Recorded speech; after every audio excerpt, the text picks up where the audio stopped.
Fix પેના કર્મચારીઓના ગ્રુપના viral મેસેજથી હડકંપ મચી ગયો। ટીમ રિમૂવ ફિક્સ પે નામના ગ્રુપમાંથી ચેટ વાયરલ થતા અનેક સવાલ ઉઠ્યા। કર્મચારીઓ ભ્રષ્ટાચાર કરતા હોવાનો મેસેજમાં ઉલ્લેખ કરવામાં આવ્યો। હમણાં કરપ્શન કરતા નહીં તેવી ચેટ વાયરલ થતા અનેક તર્ક વિતર્ક થઈ રહ્યા છે। વિજય પટેલ નામના કર્મચારીએ લખ્યું કે હું હમણાં કરપ્શન કરીશ જ નહીં, સરકાર આપણા પર નજર રાખીને બેઠી હોવાનો મેસેજમાં ઉલ્લેખ કરવામાં આવ્યો। કોઈ પણ મિત્ર કરપ્શન કરતા પકડાશે તો ડિસમિસ થશે તેવો પણ તેમાં ઉલ્લેખ છે। આ વિશે વધુ જાણકારી મેળવી અમારા સંવાદદાતા હિરેન રાજગુરુ આપણી સાથે લાઈવ જોડાયા છે। હિરેન, ફિક્સ પેના કર્મચારીઓના ગ્રુપમાં જે વાયરલ મેસેજ સામે આવ્યા છે, શું મેસેજ છે આની અંદર અને શું કહેવામાં આવ્યું છે તેમાં? જો ફિક્સ પે ની સામે લડત ચલાવી રહ્યા છે સરકારી કર્મચારીઓ અને તેમનું એક ગ્રુપ છે ટીમ રિમૂવ ફિક્સ પે, અને આ ગ્રુપની ચેટ વાયરલ થઈ છે। આમાં નામ જે બતાવે છે એ નામ વિજય પટેલ નામના કોઈ ગ્રુપનો સભ્ય છે અને તેમણે આની અંદર લખ્યું છે કે બધા મિત્રોને એક જ વિનંતી છે, શહીદ બનવા માટે તૈયાર રહો અને આ ફિક્સ પે માટે આંદોલન કરો, બાકી અહીં બોલવાથી અથવા ટ્રેન્ડ ચલાવવાથી કશું થવાનું નથી। આ સ્વાભાવિક તેઓનો આંદોલન રિલેટેડ મેસેજ હોઈ શકે, પરંતુ આ જ મેસેજમાં તે આગળ લખે છે અને એક બીજી વાત, આપણા કોઈ પણ મિત્રએ હમણાં કરપ્શન કરવું નહીં, આ સરકાર આપણી પર નજર રાખીને જ બેઠી છે। કોઈ પણ મિત્ર કરપ્શન કરતા પકડાશે તો સીધા ડિસમિસ જ કરશે, એ યાદ રાખવું। આ મેસેજ તે લખે છે અને સાથે એક રેફરન્સ પણ આપે છે। બીજા મેસેજમાં લખે છે, આજ જયદીપ જનકભાઈ ચાવડા કરપ્શન કરતા પકડાયા છે, એ યાદ રાખજો મિત્ર। એની સાથે અન્ય સભ્યો કે જે આ ગ્રુપના છે અને માનવામાં આવી રહ્યું છે કે ફિક્સ પે રિમૂવ જે અભિયાન ચાલે છે, મુહિમ ચાલે છે, તેના જ આ સભ્યો છે અને સરકારી કર્મચારીઓ પણ છે, ફિક્સ પગારદાર ધારકો છે, તેમનું આ ગ્રુપ છે। અને આ ગ્રુપના જે સભ્યો છે એ અંદર લખે છે કે સરકારી માફ કરજો, હમણાં કરપ્શન કરતા નહીં, આ વાત ચોતરફ ફેલાઈ ગઈ છે, માટે તાત્કાલિક બધા આ ગ્રુપમાંથી લોગ આઉટ થઈ જાઓ। આ મેસેજ એક સભ્ય લખે છે। એની નીચે અન્ય એક સભ્ય રાજપૂત ભરતસિંહ, જે નામ આમાં શો થાય છે, એ લખે છે, હમણાં કરપ્શન કરતા નહીં, આ વાત ચોતરફ ફેલાઈ કેમ? ડરી થોડું જીવવાનું હોય, કોઈના બાપ ડર નહીં, આપણે ભારતીય છીએ, આતંકવાદી નહીં। નીચે વિજય પટેલ ફરીથી એક મેસેજ લખે છે, ગઈકાલે જ જયદીપ જનકભાઈ ચાવડા કરપ્શનમાં પકડાયેલા છે, તમને ડર ના હોય તો કરો બધા કરપ્શન, બીજું શું હોય? હું હમણાં કરપ્શન કરીશ જ નહીં, તમારે બધાએ કરપ્શન કરવું હોય તો કરજો। આ રીતના મેસેજ છે, આ રીતની ચેટ છે અને તેના સ્ક્રીનશોટ એ વાયરલ થયા છે। આના ઉપરથી એક વાત એ ફલિત થાય છે કે ઘણા લાંબા સમયથી જૂના સચિવાલયની અંદર કામ કરી રહેલા ફિક્સ પેના કર્મચારીઓ એક મુહિમ ચલાવે છે અને એ મુહિમ ચલાવતા કર્મચારીઓનું આ ગ્રુપ હોઈ શકે છે। હજુ એ નક્કી નથી થયું કે આ ગ્રુપ એ ઓથેન્ટિક ગ્રુપ છે કે ફેક ગ્રુપ છે, પરંતુ એટલી વસ્તુ આના ઉપરથી સ્પષ્ટ થઈ છે કે ફિક્સ પેનું આંદોલન ચલાવતા કર્મચારીઓ ભ્રષ્ટાચાર કરે છે અને હમણાં ભ્રષ્ટાચાર ના કરવો, આવી વાત પણ એ ગ્રુપની અંદર કરવામાં આવી છે। કારણ કે સરકારે જે રીતે ઓપરેશન ગંગાજળ હાથ ધર્યું, તેમાં સીધા જ અધિકારી હોય, કર્મચારી હોય, જુનિયર હોય કે સિનિયર હોય, તેને પાણીચું આપવાનું શરૂ કર્યું છે। અને થોડા દિવસ પહેલાં એક કર્મચારી પકડાય છે અને એ કર્મચારી પકડાયા બાદની આ ચેટ એ વાયરલ થાય છે। સૌથી ગંભીર અને મહત્વનો મુદ્દો એ છે કે એક કર્મચારી કે જે આ ગ્રુપની અંદર સભ્ય છે અને ગ્રુપની અંદર લખે છે કે હમણાં કરપ્શન કરવું નહીં, જો પકડાશો તો સરકાર સીધા ડિસમિસ કરશે અને સરકારની નજર આપણા ઉપર છે। જો આ ગ્રુપ ખરેખર ફિક્સ પે રિમૂવ નામનું આ ગ્રુપ છે, ખરેખર જો સરકારી કર્મચારીઓનું જ ગ્રુપ છે, ફિક્સ પગારદારોનું ગ્રુપ છે, તો અત્યંત દુઃખદ અત્યંત ગંભીર બાબત એ છે કે હજુ આ લોકો કાયમી નથી થયા, ફિક્સ પગારદાર તરીકે કામ કરે છે અને તેઓ ભ્રષ્ટાચારની, કરપ્શનની વાત કરવાની દૂર, પરંતુ એ કરપ્શન કરે છે એ એમની આ ચેટ ઉપરથી સાબિત થાય છે. એકબીજાને સલાહ આપે છે કે હમણાં કરપ્શન એટલે કે ભ્રષ્ટાચાર ના કરતા. હમણાં ના કરતા એનો મતલબ કે આ તમામ લોકો ભ્રષ્ટાચાર કરે છે અથવા તો તમામ પૈકીના મોટાભાગના લોકો ભ્રષ્ટાચાર કરે છે. એ વાત આના ઉપરથી પ્રસ્થાપિત થાય છે. ભ્રષ્ટાચાર તો કરે જ છે, પાછા એકબીજાને ખબર પણ છે કે આ સૌ લોકો અથવા તો સૌ પૈકીના કેટલાક કે મોટાભાગના લોકો ભ્રષ્ટાચાર કરે છે. હમણાં ના કરતા એનો મતલબ એવો નથી કે કોઈએ ભ્રષ્ટાચાર નથી કરવાનો, પણ થોડા સમય પૂરતી બ્રેક મારવાની સલાહ સૂચન આ ચેટની અંદર આપવામાં આવે છે. તો વળી એક સભ્ય આ ગ્રુપનો છે એ તો એમ પણ કહે છે કે ડરીને જીવવાનું શું કામ? કોઈના બાપનો ડર થોડો છે.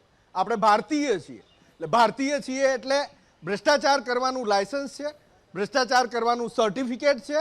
આપણે થોડા આતંકવાદી છીએ આવો પણ એ પ્રશ્નાર્થ ઊભો કરે છે. એટલે આ કર્મચારીઓ કેટલા બિંદાસપણે, મોટાભાગના અથવા તો કેટલાક, હું તમામ ફિક્સ પેના પગારદારોની વાત નથી કરતો, આ મારી પહેલી સ્પષ્ટતા છે, કેટલાક અથવા તો મોટાભાગના. હિરેન, આપને અટકાવવા માંગીશ. આપણી સાથે ડીવાયએસઓ હેતુક મોદી આપણી સાથે ફોન લાઈનથી જોડાયા છે. હેતુકભાઈ, હમણાં જે એક ફિક્સ પે કર્મચારીઓની જે ગ્રુપ છે તેમાં જે ચેટ છે તે વાયરલ થઈ છે અને તેમાં હમણાં ભ્રષ્ટાચાર ન કરવાની વાત કહેવામાં આવી રહી છે. આ જે ચેટ વાયરલ થઈ છે તેને લઈને આપની શું પ્રતિક્રિયા છે? મેડમ, આમાં એકચ્યુઅલી એવું હશે કે અમારું આંદોલન જે કહેવાય ને ઠપ પાડવા માટે આ પ્રકારની કાર્યવાહી કે ત્યાંના મતલબ જે સિસ્ટમ લોકો હશે ને એ લોકો કરતા હશે આ ટાઈપનું. બાકી અમારા તરફથી એવી કોઈ ભ્રષ્ટાચારની એવી કોઈ વાતચીત થતી નથી. હેતુકભાઈ, આમાં એક વ્યક્તિ નહીં પણ 3-4 વ્યક્તિ છે કે જે આ રીતની વાત કરી રહ્યો છે કે ભ્રષ્ટાચાર હમણાં ના કરતા, હમણાં સરકારની નજર છે, બીજા એમ કહે છે કે ડરીને રહેવાનું, આ પ્રકારની વાતો પણ થઈ રહી છે. અને ત્યારબાદ એવું પણ કહેવામાં આવ્યું છે કે આ ચેટ હવે વાયરલ થઈ છે એટલે હવે આ ગ્રુપમાંથી બધા નીકળી જાઓ. આંદોલનને ઠપ પાડવા આ પ્રકારની તો પ્રતિક્રિયા સરકાર કાં તો એમના લોકો જે હોય મળેલા એ લોકો તો આ મેડમ આ રીતનું તો કરવાના જ છે. એટલે તમારું કહેવાનું એમ છે કે કર્મચારીઓએ આ વાતચીત કરી નથી? મને નથી લાગતું મેડમ કે કર્મચારીઓ આ પ્રકારની વાતચીત કરી હોય.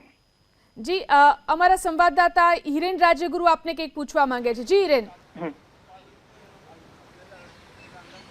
હિમાંશુભાઈ, મને એક સ્પષ્ટતા એ જોવે છે કે જે ચેટ વાયરલ થઈ છે અને એ ચેટ ટીમ રિમૂવ ફિક્સ પે છે, શું ખરેખર આ તમારું જ ગ્રુપ છે ફિક્સ પગાર હટાવવા માટેની જે ઝુંબેશ ચલાવે છે એ કર્મચારીઓનું? હા, ગ્રુપ તો સર અમારું જ છે. અચ્છા, તો પછી આની અંદર જે વિજય પટેલ છે જે આ સલાહ આપે છે તમામ કર્મચારીઓને, એ વિજય પટેલ કોણ છે? આપ એને ઓળખો છો? સર, એકચ્યુઅલી વિજય પટેલને હું ઓળખતો નથી. ઓકે, આ ગ્રુપના સભ્ય છે અને જો તમે એ સ્પષ્ટતા કરી દીધી કે આ ગ્રુપ છે ઓથેન્ટિક છે, કોઈ ફેક ગ્રુપ નથી અને તમારું જ ગ્રુપ છે, બરાબર છે?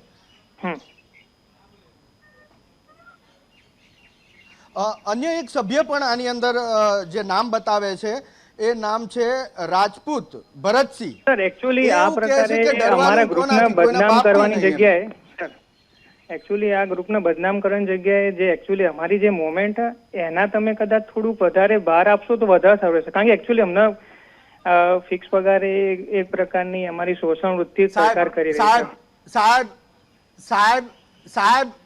સાહેબ, વાત સાંભળો. તમારી મુવમેન્ટને ન માત્ર એબીપી અસ્મિતા, ન માત્ર હું એકલો પત્રકાર, ગાંધીનગરની અંદર કામ કરતા દરેક મીડિયા અને દરેક પત્રકાર છેલ્લા 1.5 વર્ષથી કે 2 વર્ષથી સતત એ તમારો અવાજ સરકાર સુધી પહોંચાડતું રહ્યું છે. એ વાતની તો ખ્યાલ આ વાત સ્વીકારશો તમે? હા, એ વાત સ્વીકારે છે કે તમે પત્રકાર મિત્રો અમને સાથ આપો છો અમારો. હિમાંશુભાઈ, હવે મને તમે એ કહો કે આ ચેટ વાયરલ થઈ એ તમારા ધ્યાનમાં છે? કેટલા સમય પહેલાની આ ચેટ છે? કેટલા દિવસથી વાયરલ થઈ છે? સર એકચ્યુઅલી આ ચેટ વિશે મને કોઈ વધારે મતલબ માહિતી છે નહીં આ પ્રકારની, કે આ પ્રકારની કોઈ વાતચીત થઈ હોય. તમે છો આ ગ્રુપની અંદર? હા સર, આ ગ્રુપમાં હું છું જ પહેલાથી.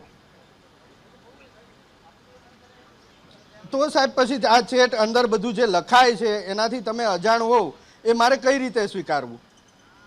સર દરેક વખતે, કારણ કે ઓફિસમાં હું પણ કામ કરતો, દર વખતે હું એ ગ્રુપ ખોલીને મેસેજનું રીડ તો હું દર વખતે ના કરી શકું ને સર, કારણ કે મારા બી કામમાં થોડી અગવડતા પડી જાય. સ્વીકાર્યું, ચલો એ વાત પણ સ્વીકાર્યું. અને આની અંદર 8609 સભ્યો છે. હા સર. આપના આ જે ગ્રુપ છે જેને તમે પુષ્ટિ કરી છે કે આ તમારું સત્તાવાર ગ્રુપ છે, બરાબર? તો એની અંદર 8609 સભ્યો છે. અને હું એ પણ સ્વીકારું કે સ્વાભાવિક છે દરેક સભ્યની ઓળખાણ ના પણ હોય, પણ આટલી ચેટ વાયરલ થઈ ગઈ, સોશિયલ મીડિયામાં આવી ગઈ, મીડિયામાં આ ગ્રુપ જે આ ગ્રુપમાં જે એડ કે આ ચેટથી હું વાકેફ નથી. સર એમ કહું છું, આ ગ્રુપ અમે ઓપન ફોર ઓલ હોય, તેમાં કોઈ અનમેસ બી માણસ એડ થઈ શકતું હોય છે ઘણી વખતે. તો અમે એને રેક્ટિફાય કરવા ઘણી વખતે આવા જે લોકો જોડાતા હોય છે અમારા ગ્રુપની અંદર, એને અમે ધીરે ધીરે રિમૂવ કરવાનો બી પ્રયત્ન કરતા જ હોઈએ છીએ, કે જે એકચ્યુઅલી અમારી લડત આગળ નહીં પણ આ રીતની અફવાઓ, આ રીતનું અમારા જે આંદોલનકારી અમે જે ફિક્સ પગારના જે આગળ ધપાવવા માંગે એના અમારા આંદોલન તોડવાનો પ્રયત્ન પણ કરતા હોય છે. વિજયભાઈ, હવે આ જે ચેટ છે એ તો વાયરલ થઈ છે, હવે એ ચેટ કોણે કરી છે એને શોધવાનો પ્રયાસ તમે કરશો કે આ કોણ છે? વિજય પટેલ અમારા ટીમના મેમ્બર જોડે સંપર્ક કરીને એ જે વ્યક્તિ જે બી આ રીતની ચેટ ફેલાઈ છે, સાચી ખોટી એ માહિતી મને નથી, પણ જો આ રીતનું હશે તો એ માણસના વ્યક્તિગત રીતે કાં તો ફોન કરીને કાં તો એના જે બી માણસ હોય એના રેક્ટિફાય, મતલબ કાં તો એને અમારા ગ્રુપમાંથી એને રિમૂવ બી કરી નાખીશું જો આ રીતનું એને ચેટમાં આ રીતનું કર્યું હશે તો. હવે હિમાંશુભાઈ, મારો છેલ્લો સવાલ, મૂળભૂત વાત એ છે કે તમે ફિક્સ પગાર પ્રથા હટાવો એનું આંદોલન કરી રહ્યા છો, હજી આપ કર્મચારીઓ કાયમી પણ નથી થયા, એમ છતાં આ કર્મચારીઓ ભ્રષ્ટાચાર, કરપ્શન કરે છે, એટલું તો આ ચેટ ઉપરથી સાબિત થાય છે કે નહીં? એનો મતલબ એ નહીં કે દરેક કર્મચારીઓ ભ્રષ્ટાચાર કરતા હું એમ નથી કરતો. જો હું દરેકની વાત નથી કરતો, મેં સ્પષ્ટતા કરી દીધી, હું દરેકની વાત નથી કરતો. જે ભ્રષ્ટાચાર આપણે એના માટે મોટા ભાગના શબ્દ પ્રયોગ કરી શકીએ અથવા તો કેટલાક શબ્દ પ્રયોગ કરી શકીએ. જો સર, જે ભ્રષ્ટાચાર કરતું હશે એના તો આ નોકરી માટે લાયક જ ના હોવું જોઈએ. જી રેન, જી આભાર હિરેન અને હેતુભાઈ અમારી સાથે જોડાઈને વાત કરવા માટે. તો આ જે ચેટ છે તે વાયરલ થઈ રહી છે, આ જે ફિક્સ પે કર્મચારીઓના ગ્રુપની આ ચેટ છે. સેક્શન ઓફિસર ભારતેન્દુ રાજગોર આપણી સાથે ફોન લાઈનથી જોડાયા છે. રાજગોર સાહેબ, એક જે ચેટ વાયરલ થઈ છે ફિક્સ પે કર્મચારીઓના ગ્રુપની આ ચેટ છે અને તેમાં હમણાં ભ્રષ્ટાચાર ના કરશો, સરકારની આપણી ઉપર નજર છે તેવી વાત કરવામાં આવી રહી છે. આ ફિક્સ પેના કર્મચારીઓ છે અને તેમનું ઓફિશિયલ વોટ્સએપ ગ્રુપ છે. હા, એટલે કોઈ પણ ગ્રુપ હોય, બરોબર, એ કોઈ પણ ગ્રુપમાં તમામ વ્યક્તિ કર્મચારી જેવી શકે નહીં, બરોબર. બીજી વસ્તુ કે આ વ્યક્તિ જો ખરેખર એ રીતે સરકારી કર્મચારી હોય અને એ આવી રીતે કરતું હોય, ઠીક છે, તો એ તો સરકારના બધા નિયમો છે, બરોબર, ભ્રષ્ટાચાર અધિનિયમ છે 1988, બરોબર, એ આધારે એસીબી છે, જે પણ એને તપાસ કરવી હોય તપાસ કરી શકે છે, ઠીક છે. હવે એવું બનતું હોય કે ભાઈ જે તે સમયે જયારે પણ કોઈ ગ્રુપ બનાવેલું હોય તો એનું ઓપન ફોર ઓલ કરેલું હોય, બરોબર, બીજા વ્યક્તિઓ પણ એમાં એડ થઈને આ જે મુવમેન્ટ છે એ મુવમેન્ટને તોડવા માટેનું કારસ્તાન પણ કરતા હોય, બરોબર. જી, પણ એક વ્યક્તિ એવું કહી રહ્યો છે કે કરપ્શન કરશો નહીં, હમણાં સરકારની નજર છે, બીજા પણ લોકો વાત કરી રહ્યા છે, બીજા તો કોઈ એવું પણ કહી રહ્યા છે કે શું અત્યારે ડરીને રહેવાનું? તો જો ફિક્સ પેના કર્મચારીઓ જેમને જે હજી કાયમી પણ નથી થયા તે જો ભ્રષ્ટાચારની આ રીતે વાત કરતા હોય તો કર્મચારીઓમાં ભ્રષ્ટાચાર કેટલી હદે વ્યાપી ગયો છે અને કેટલું શિષ્ટાચાર જેવું બની ગયું છે? આ એક સિસ્ટમની વાત છે. હું એ જ કહું છું ને કે એ જે છે મિત્રો જો ખરેખર સરકારી કર્મચારી હોય તેમના જે એક્શન લેવાના થતા હોય એ એક્શન લઈને સરકાર આગળ વધે હે ને. એ સરકારી કર્મચારી હોય એ જરૂરી નથી, ઠીક છે, એ કોઈ બીજા મિત્રો પણ એમાં કોઈક રીતે એડ થયેલા હોય અને આંદોલન તોડવાનો પ્રયત્ન કરતા હોય. જી આભાર ભારતેન્દુભાઈ અમારી સાથે જોડાઈને વાત કરવા માટે. તો આ જે ચેટ જે વાયરલ થઈ રહી છે તેને લઈને સવાલો ચોક્કસથી ઉઠી રહ્યા છે.